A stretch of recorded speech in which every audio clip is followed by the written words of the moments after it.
కాణిపాక స్వయంభు వరసిద్ధి వినాయక స్వామి వారిని ఆంధ్రప్రదేశ్ రాష్ట్ర సాంఘిక సంక్షేమ శాఖ మంత్రి డోల బాల వీరాంజనేయ స్వామి కుటుంబ సభ్యులతో స్వామివారిని దర్శించుకొని అభిషేక సేవలో పాల్గొన్నారు. వీరికి పూతలపట్టు శాసనసభ్యులు కలికిరి మురళీ మోహన్ స్వాగతం పలికి దర్శన ఏర్పాటు చేసి స్వామివారి చిత్రపటాన్ని శేషవస్త్రాన్ని అందజేశారు. ఈ కార్యక్రమంలో దేవస్థానం చైర్మన్ మణినాయుడు మరియు దేవస్థానం ఈవో పెంచల కిషోర్, ఆలయ AEO Ravindra Babu, superintendent Vasu, Chittoor social welfare సిబ్బంది, ఎస్ఐ నరసింహులు, స్థానిక నాయకులు, ప్రజాప్రతినిధులు తదితరులు పాల్గొన్నారు.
ఈరోజు కాణిపాకం స్వయంభూ వెంకటేశ్వర స్వామిని దర్శించుకొని స్వామివారి యొక్క అభిషేక సేవలో పాల్గొనడం జరిగింది.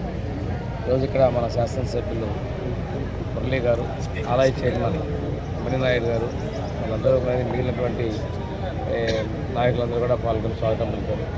స్వామివారి ఆశీస్సులు ముఖ్యమంత్రి చంద్రబాబు నాయుడికి, రాష్ట్రానికి ఉండాలని, ముంచి చేసే జరిగేటువంటి విఘ్నాలన్నీ తొలగించి రాష్ట్రాన్ని సర్వతోముఖంగా అభివృద్ధిలో నడిపించేందుకు స్వామివారి కటాక్షం కలగాలని చెప్పి, అదేవిధంగా మా నియోజకవర్గంలో మంచి జరగాలని స్వామివారిని ప్రార్థిస్తున్నాను.